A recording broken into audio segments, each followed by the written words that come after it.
Nasceu nos Estados Unidos em 1955, mas tem sangue 100% norueguês. A convidada do Bairro Alto de hoje é a escritora Siri Hustvedt, que está em Portugal para apresentar Elegia para um Americano, o seu quarto romance. Nele, conta a história de Eric e Inga, dois irmãos que, após a morte do pai, partem em busca do seu passado e da sua memória. Como já veremos, há uma íntima relação entre a vida da autora e este livro. As duas personagens principais, tal como Siri, também nasceram nos Estados Unidos e são descendentes de imigrantes noruegueses. E mais do que isso, as memórias que no livro são atribuídas ao pai de Eric e Inga são reais e foram escritas por Lloyd Hustvedt, pai da escritora, que morreu em 2004. Licenciada em História e doutorada em Literatura, Siri é casada desde 1981 com aquele que é para muitos um dos maiores escritores de culto da atualidade, Paul Auster. Good evening, Siri. Good evening.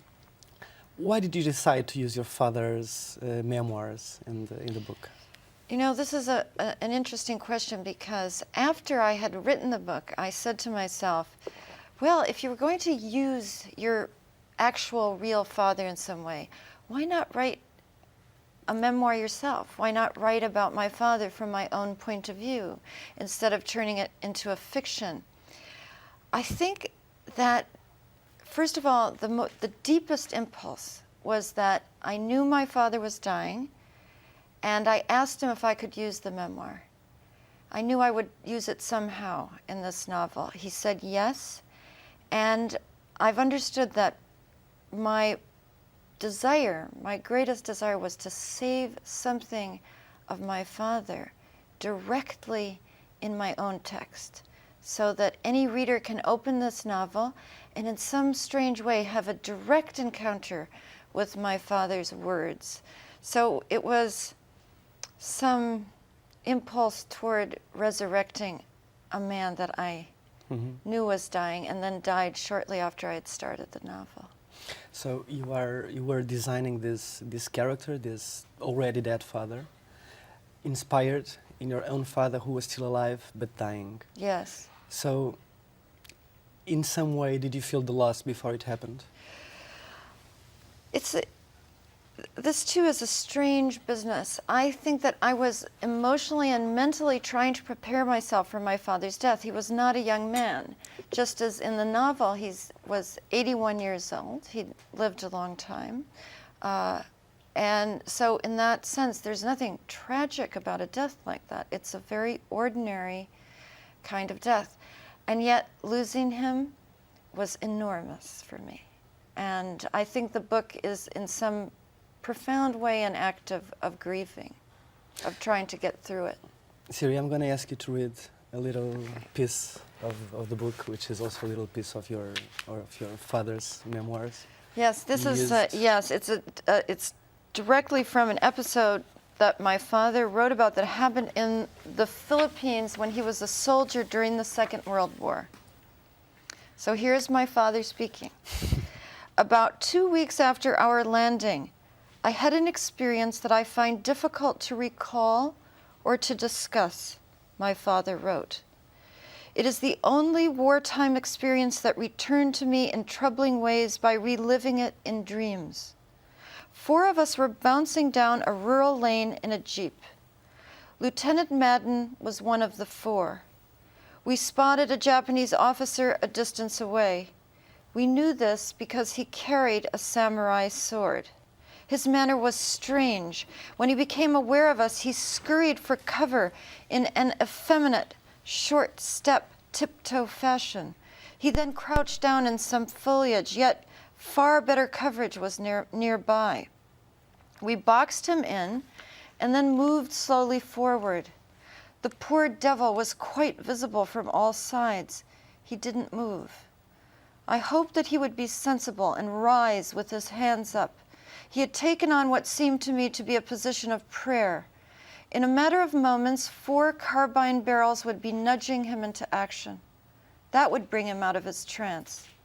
Then came 2 rapid shots. He didn't make a sound. He rolled over to one side, ever so slowly. There were a few twitches as if he wanted to stretch himself, and that was all.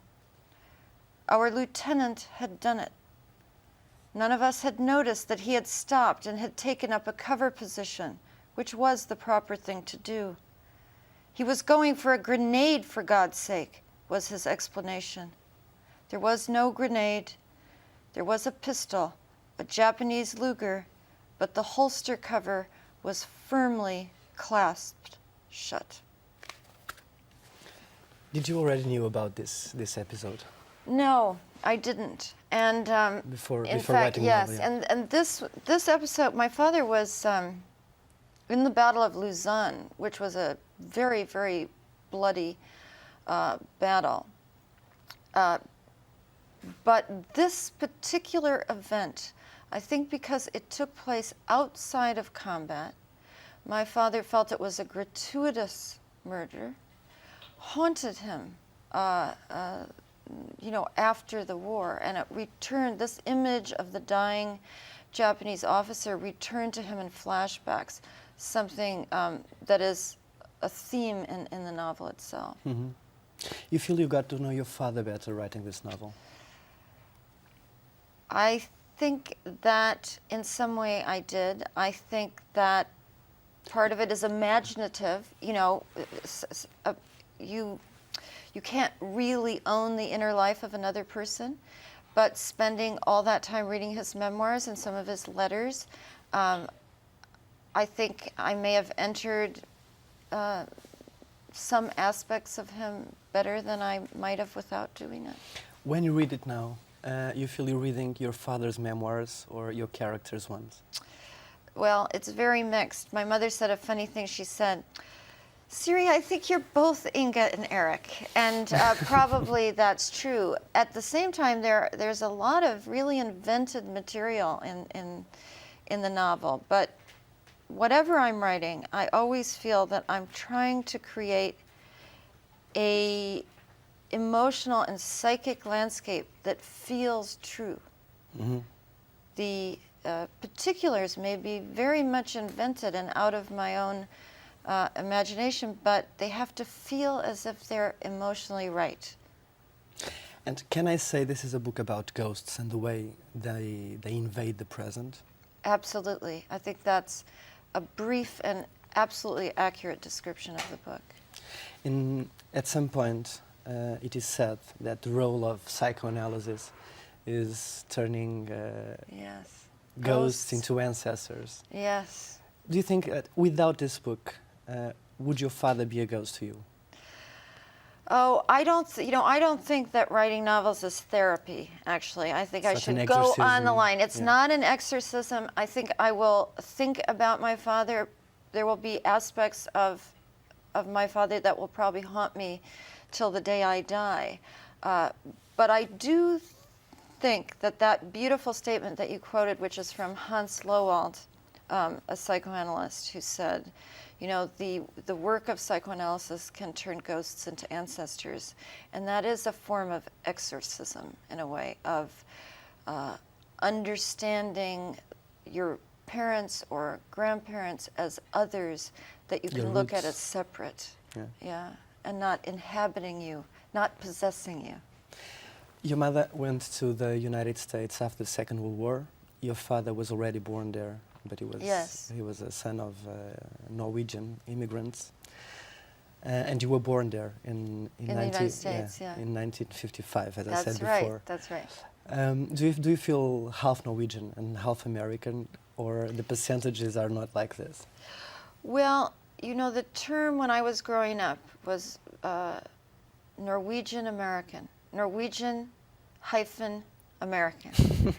And because my mother and father spoke Norwegian, and I had two languages growing up, that makes a huge difference, because you occupy a different position when you speak. I mean, the Portuguese know this very well, because so many people speak 1, 2, or 3 languages. And whenever you're speaking a particular language, it's as if you're inhabiting a perspective on the world that is a little different from another language. So unlike many Americans or many white middle-class Americans who are stuck in a single language, I wasn't, and I consider myself lucky. Do you think you change when you speak Norwegian? I was just in Sweden doing interviews for this very same book, And after I think I did one interview after another, I went to dinner with some lovely people. And they were speaking Swedish to me, and I spoke Norwegian back. And they said, "Oh my goodness, you're so Norwegian when you speak Norwegian." And I think it was that my affect changed a bit, you know, that it probably returns to my earlier life in some way. So maybe I get a little younger when I speak Norwegian. You were born in Minnesota, in a small town called Northfield. That's right. And at 14, when you were 14 years old, I think, you were randomly chosen by a local newspaper to answer a little questionnaire. Yeah. And you said your dream was to become a writer when you were 14 years old. I know. Has it always been your dream? No, you know, when I was a very young child, my dream was to become a visual artist because I drew all the time. And the shift happened around 13, which is interesting because I think that shift has to do with, you know, obviously puberty, adolescence, and brain development. Suddenly I could read all kinds of small print books, and I just read and read and read and read all these wonderful novels. And I thought, if that's what novels are, that's what I want to do. Yeah. Was there anyone of those novels that worked as some kind of epiphany or? Yes, there were probably two, both books about orphans, interestingly enough, even though I had very kind parents who took good care of me. Jane Eyre and David Copperfield. Mm-hmm. I loved those books. Can you say why? I think I participated so deeply in the lives and the suffering of these abandoned children making their way in the world. Somehow that particular story gripped me with force, and I've never forgotten them. I've reread them too, a few times. So for you, it's very important the story a book tells. Plot is important. At the same time, it's interesting to me what happens. You know, when you remember a book, or when I remember a book, I don't remember the whole text. I cannot repeat to you. Sometimes I can't tell you all the ins and outs of the story, but I do remember how I felt. Mm-hmm. And the emotional engagement you have with a work of art, I think, is finally what lasts. In 1978, you went to New York. Yes. To complete a PhD in literature, and you lived there ever since. Yes. Right now, where do you feel you belong the most? In Northfield, Minnesota, where you grew up, or in New York? Oh no, in New York. You know, New Absolutely. York. Absolutely. New York City is even more specifically. I live in Brooklyn, and I have no intention of leaving New York City. It's a place that welcomes everyone. In some very important way, there are no strangers in New York City. No foreigners. No foreigners. You know, my mother, who has a significant Norwegian accent, whenever she visits me in New York, she said, "I love being in New York because everyone has an accent." You say your love for the city has grown since the 9/11. Why is that? Well, I think because I'm one of those people, if a place that you care about, just like a person that you care about, is wounded, is hurt, it only increases your feeling of compassion and tenderness for the place in this case. Were you at home when it happened, when the planes crashed? Yes, it's.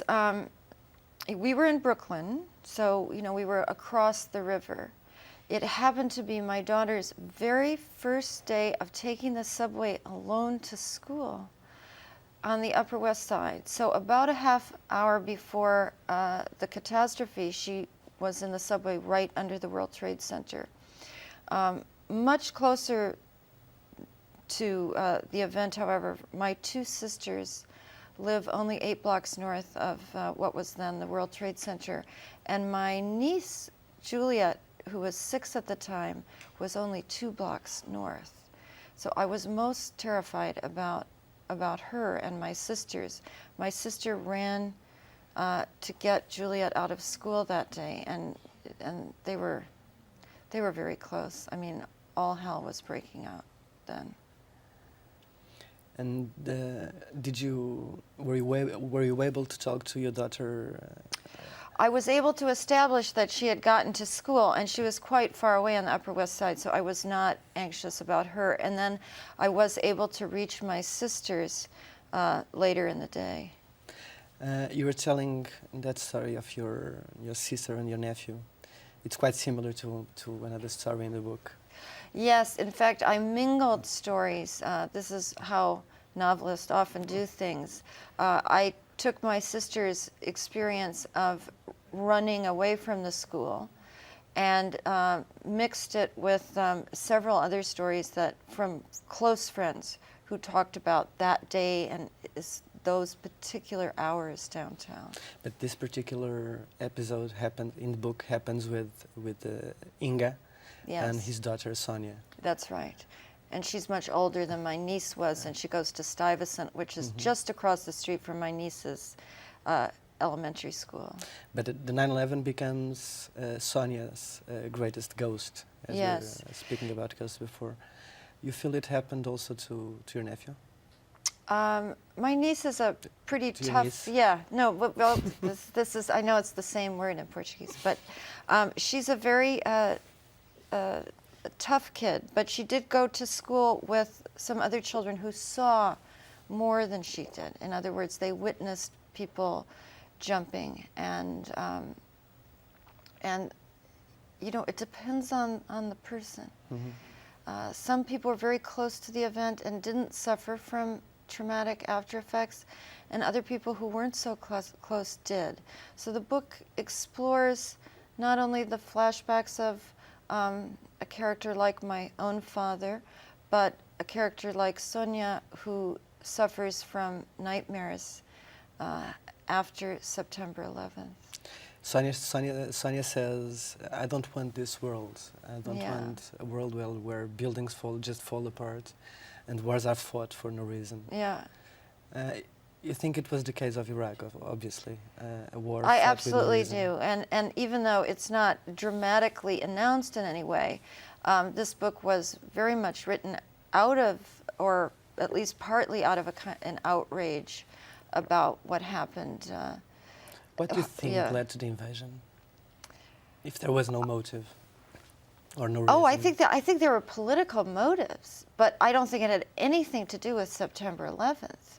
And most New Yorkers were adamantly opposed to really what I think of as an abuse of that tragic day in New York to grotesquely manipulated purposes. You've obviously already heard about these conspiracy theories that say the 9/11 was self-inflicted by the United States. Yes. How do you react to this? Well, I think this is going a little too far. It seems very unlikely that this would happen. I mean, every dramatic event generally has some kind of paranoid alternative story. You think about everything from Holocaust denying to nobody ever walked on the moon to, I don't know, there are multiple narratives that can be constructed around any given event. And I think that's not true, but... Mm-hmm. You felt the urge to write about 9/11 in this novel, or because I think nowadays American writers tend to do it. Yes, well, you almost, if you're setting a novel in 2003 in New York City, you almost have to account for it. But you know, the strange thing is that it actually came out of thinking about the flashbacks that it started with my father. The theme grew out of those flashbacks, and my grandfather too, who suffered during the Depression, lost most of his farm and in some way his whole life and livelihood, and suffered from traumatic nightmares. So it was a kind of almost generational movement through time. So September 11th was not the primary inspiration, but another traumatic experience along with many others. But even though it was not the drive force, as you've said, you can't place a story in New York in 2003 and No, not you have to mention it. explain where Yeah. the people were. Yeah. But do you think the 9/11 has become, we're talking about ghosts and book talks about Yes. ghosts, has become a common ghost for all the Americans? Yes, but I think, the closer you are, the more particular your memories are. So I find the difference between having been in New York as opposed to somewhere else, whether it's Asia or Europe or Los Angeles, is that when we think back on that day, we are not seeing only a television screen. We are not only seeing those cinematic, spectacular images. We are seeing, paper raining down on Brooklyn. The sky filled with smoke, people walking Crying. through the streets with masks, People crying because they lost someone. people weeping in the street. And then, my sister's more vivid memories of people vomiting. Other people I know who saw, body parts. So this is the particularity of traumatic memory that I wanted to bring out in the book, as opposed to the big spectacular images where people can just sort of say, oh, well, 9/11, and this goes for every horrifying human event. We must remember that behind, Cambodia, behind the Holocaust, behind collectivization in the Soviet Union, behind countless, the Cultural Revolution, there are particular horrifying stories. And I think the novel can be a place where you encounter that, the particular. Do you look at Guantanamo and Abu Ghraib also as those Absolutely. horrifying stories? Horrifying You feel stories. ashamed of it? Deeply ashamed. And this is a very dramatic thing to say, but when Abu Ghraib happened, I actually said to myself, I'm glad my father is dead and he doesn't have to see this. As someone who fought in the Second World War and suffered so much after that, I think he would have been miserable. Siri, in this novel, you write, and also in the previous one, you write as a man. Yes. Was it hard to change the feminine? Sex? Yeah. Was it hard to change sex in the book? Yeah. I was nervous when I did it the first time. I thought. And what I loved. Yes, and what I loved. I thought, and I was a 70-year-old Jewish art historian in what I loved. But it got easier and easier, and of course I understand that we all have the voices of men and women inside us, and we all have a certain flexibility of sexual identification. So writing these two books was in some rather good way finding my masculinity. The way I think male novelists who have written about or very close to women have found their own femininity. Yeah. Is it that important that a writer actually feels what their characters feel? For me, it is. For me, it is. And I'm trying to think of novelists that I like that might have a more distant view. Well, a book I love, something like Tristram Shandy, the Lawrence Stern novel. I don't know if Stern was feeling absolutely everything his characters were feeling, but it's a delightful book. In my case, I think I enter my characters through emotion, so yes, it's important. Eric wonders a lot about sex and fantasizes with one of her neighbors, with one of his neighbors. Yes. Did you actually wonder how it was to make love to a woman? Yes, in that way, I also thought a lot about male sexuality, which is not the same as female sexuality. And one of the first hints was that the first time Eric sees the lovely young woman who's renting his apartment downstairs in the house he lives in Brooklyn, he imagines her naked. And men apparently do this 20 times a day to women. And women don't, I mean, I'm sure there's some women who do it from time to time, but it isn't that repetitive. So I did investigating and not, I wanted to get that right. And I did have some male readers, including my husband and a psychoanalyst, psychiatrist, a good friend of mine. And they told you that. That's true. They said, "Yep, it works. It He works as a man. He's good as a man." So you also write a lot, not only in this book, but about mental disorders yes. and the way our brain works. Yes. Why you feel so passionate about this subject? I think for a very long time I've been curious about what human beings are, and not just what we are at any given moment, but how we develop. How do we become who we are? What combination of neurobiology, psychology, linguistics, history, culture, art, I mean, what are we made of? In the book, it is said that what used to be doesn't leave us. Yes. So it's pretty obvious that the past invades the present. Yes. Is the opposite possible? Can the present invade our past? Absolutely. I think this happens repeatedly.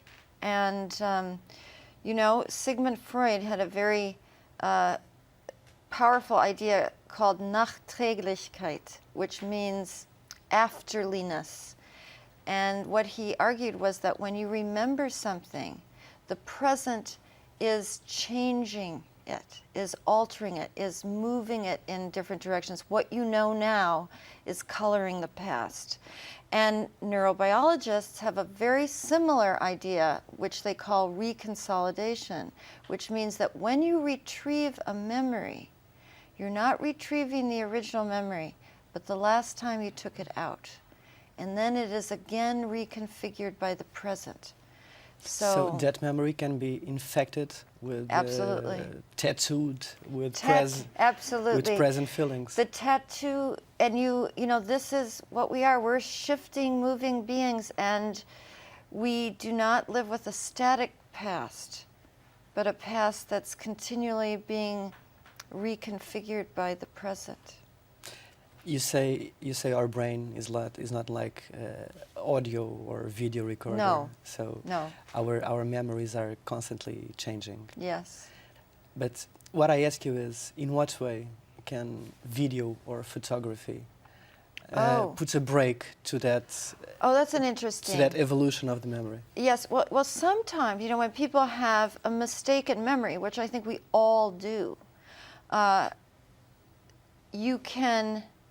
A documentary, a film, say, for example, if I go home and I tell my husband about the interview that I did with you, and I say I met this very, interesting and lively interviewer, and we had a great talk, and then I misremember something, and it, maybe for some emotional reason, or I just changed something, not because I mean to, but because I misremember it. Then this document would be a way to correct it, if I misremembered something I said, for example. So yeah. Is that good or bad? Can be good, can be bad. I think that, aside from the fact that any technology can be changed and doctored as well, so that's one part. But I think there's something good about having an archive of film, photography, and letters, all of that. The more, the better. Mm-hmm. Obviously, our five senses work together in the way we build up memories. But is there any one of our five senses more important than the others? That brings more vivid memories, for instance? I think it's smell.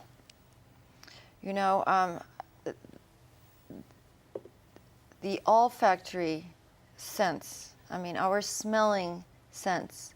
Odor goes more quickly and directly into the brain than some of the other senses that have more transposition, if you want to put it that way. So smell, the kind of smell taste sense, is very direct. It's interesting you say that, because I have a friend that lived in Paris for 6 months, and when he went back to the city several years later, he told me he was in the subway, and the smell of the subway made him burst into tears immediately. Oh. Have you experienced anything like this? Yes, I once had a very powerful memory when I was standing in my kitchen, and there was a bowl of oranges out on the counter, and the sun was shining directly on the oranges, and it created a particular kind of smell. And all at once, I was back in my childhood in Norway, in the mountains at Easter time.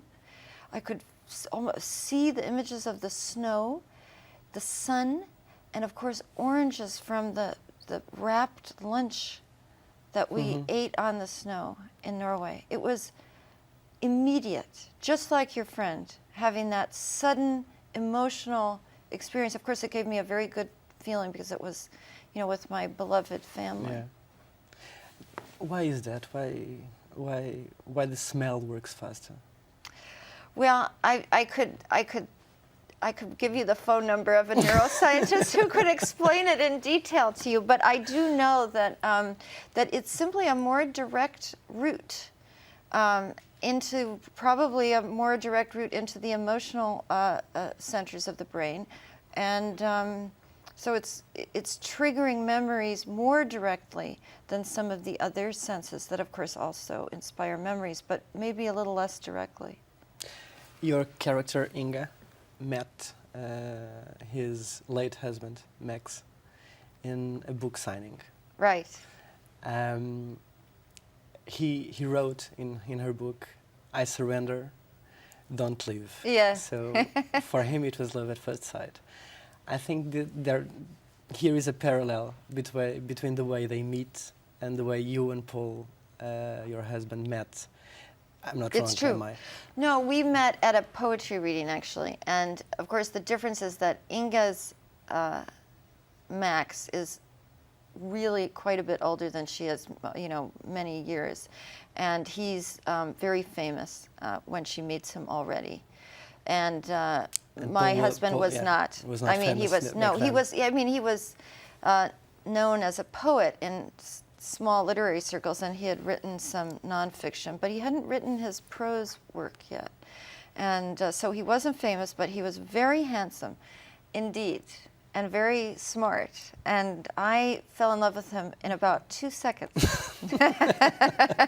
in the lobby of the 92nd Street Y in New York after a poetry reading. What's the image you retain from him? Again, this is an interesting memory thing, because who knows exactly how it corresponds to the reality. But I was there with a friend of mine from graduate school, and I remember looking across the room, and near the doors are behind him, I saw this, very dark, romantic figure in a leather jacket and kind of funny shoes. And thinking to myself, that is one of the most handsome men I've ever seen in my life. And then I said to my friend, "Who is that? Do you know who that is?" And he said, "Yes, that's Paul Auster, the poet." And I thought to myself, even better. So I got an introduction then, and so you went to him? Yeah. I got my friend to introduce us, and then we all went to some kind of literary party after this poetry reading, and then Paul and I talked into the night. So you surrendered in the first 2 seconds. Well, yeah, I did, absolutely, and I think it took him a few hours. Same as Max. Yeah, it took him a few hours to be convinced. Yes, yes, exactly. I was Max. You've met and married in the same year, 1981? No, we married exactly a year later. Okay, in 90. But we started living together. Yeah. So I have to correct the introduction because I said you've married in Listen, 1981. Paul is the one who always gets it right, and I always get it wrong. So maybe, who knows? I mean, my dates are terrible. So. The unavoidable question. Yes. You always have to deal with. Yes. Being married to him has brought you more advantages or disadvantages as a writer? Boy, it's really hard to know. I mean, certainly in my inner life, my sort of real life, it's been a wonderful thing, I think, for both of us to live with such a good reader, because we read each other's work very carefully and edit and make comments. So that's been important for both of us, and I think that the long-standing literary conversation that we've had over the years has meant a lot to both of us. So that is, I think, a huge advantage, to have gone through my writing life with this, dear comrade in arms. That's been very good. I think sometimes, Paul is 8 years older than I am, not 20, but 8, and he's written many more books and sort of was there before me, so to speak. But I was writing, when I met him, we were both already writers, so I think sometimes people forget that. They imagine that, Paul Auster's wife woke up one morning and decided to write, but, I've had a long But do you get long upset when people say Siri Hustvedt, Paul Auster's wife, and not Siri Hustvedt, the writer, the novelist? Well, I think, there's less and less of that. I mean, I think if I went to my grave and people only regarded me as some kind of Wife. addition or wife, Yeah. I would be sad. But it really isn't true. And I have a very complex and active literary and intellectual life going on all the time. So life is pretty full. In the book, Inga has to deal with this reporter that is looking into Mac's private life. That's right. That's right. Have you ever felt harassed by the press? Not harassed in some, grotesque way, but sometimes I think the tendency can be to treat human beings as if they're not really human beings, as if they don't have an inner life, as if they're objects, and that's something I really object to. But have you felt it in your skin? You mean that people sometimes treat you like an object? Yeah. Oh, certainly. Oh, yes. I think it's not all the time by any means, but certainly that happens, or with a kind of morbid curiosity about your personal life. Yes, it's not nice. It's a sign of our times, or I think so. Celebrity culture, as I say, it's a way to turn people into objects, to rob them of inner life, to put people in a third-person position, not a first. What I really am interested in my work and in the life of ideas, too, is intersubjectivity, what happens between people, genuine dialogue. And often the press resists genuine dialogue. I think we've been having one here, by the way, which is very nice. Thanks. I suppose you and Paul have genuine dialogues about literature and your books. And you say you've said you're Paul's first reader, and he is your first reader as well. Can you both be objective in the evaluation?